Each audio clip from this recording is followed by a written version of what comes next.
Même utilisée comme aide-mémoire, et malgré ses insuffisances orthographiques, la mise par écrit de la révélation coranique montre la grande confiance que témoignaient les premiers musulmans dans la capacité d'un livre à assurer la sauvegarde de la révélation coranique.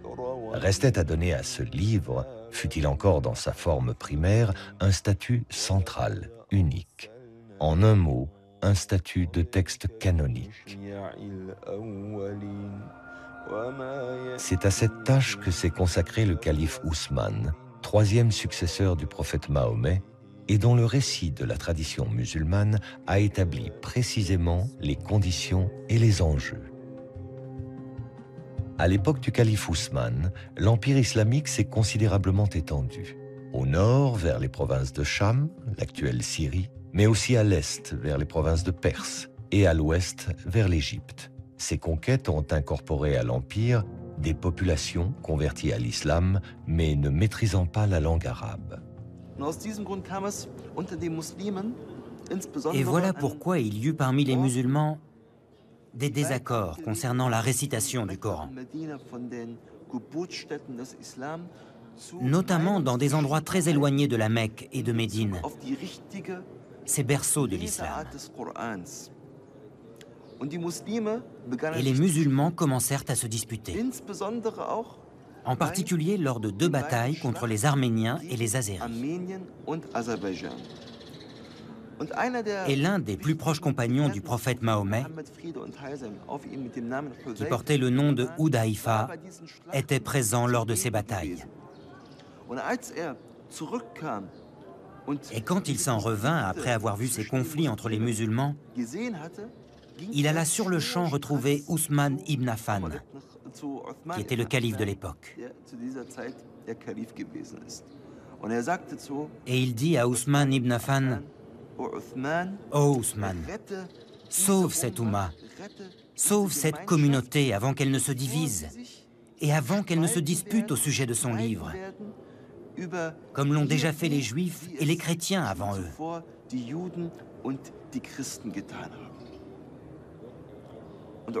Et Ousmane ibn Affan prit cet avertissement très au sérieux.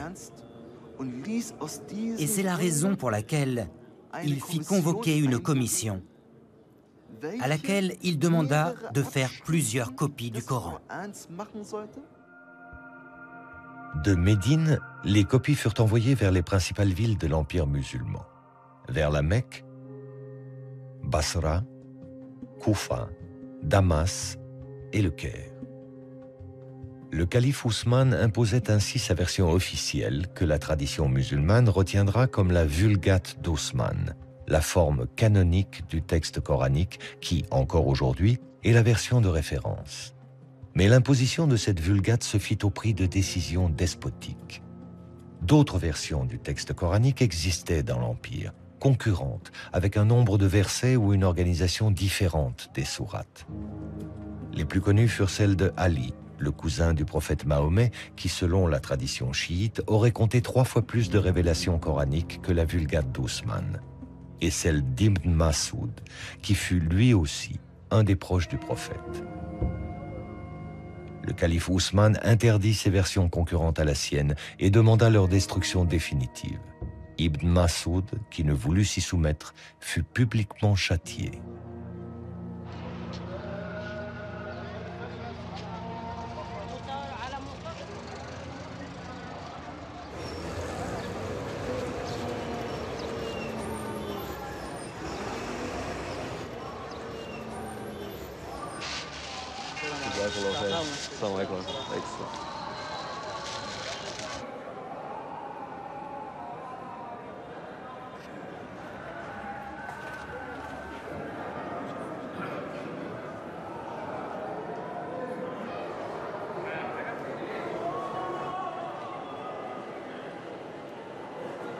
La Vulgate ousmanienne, objet de foi autant que de pouvoir, fut portée au rang d'objet de dévotion par la tradition musulmane.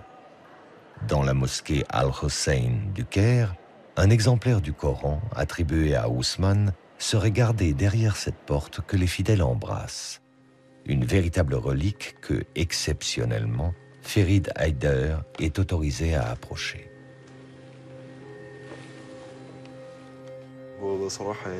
À vrai dire, c'est un très grand moment pour moi.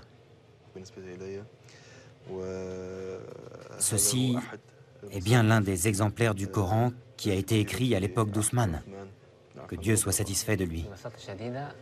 Tout simplement, on s'accorde pour dire que ce Coran est l'une des 6 copies que le calife Ousmane avait ordonné d'écrire. On peut voir les pages et prendre connaissance de cette écriture. Il est grand au nom d'Allah. Il n'y a ni ponctuation ni voyelle.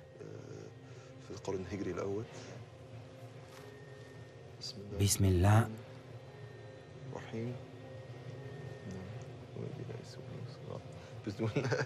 Sans ponctuation et sans voyelle, cette sourate est très difficile à lire.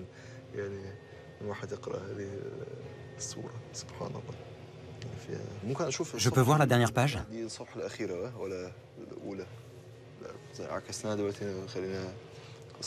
C'est la dernière, celle-ci?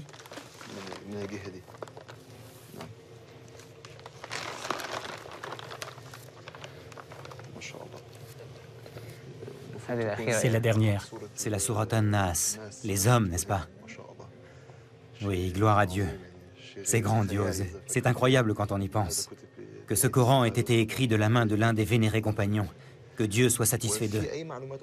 Il y a d'autres informations que l'on doit connaître au sujet de ce Saint Coran? Ce Coran pèse 80 kg. 80 kg, c'est très lourd. Oui, c'est très lourd. Et il fait combien de pages? 1087 feuillets. Combien? 1087 feuillets. Ah.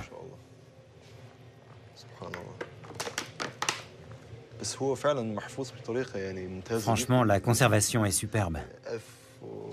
Il a plus de 1400 ans, c'est vraiment très très ancien. Si vieux et malgré cela, gloire à Dieu, on dirait qu'il a été écrit il y a à peine 100 ans. Dieu est grand. C'est merveilleux. On dit qu'il y a des taches de sang dans ce Coran. Je ne sais pas à quelle page elles se trouvent. Pourtant, elles existent bel et bien, mais j'ignore où.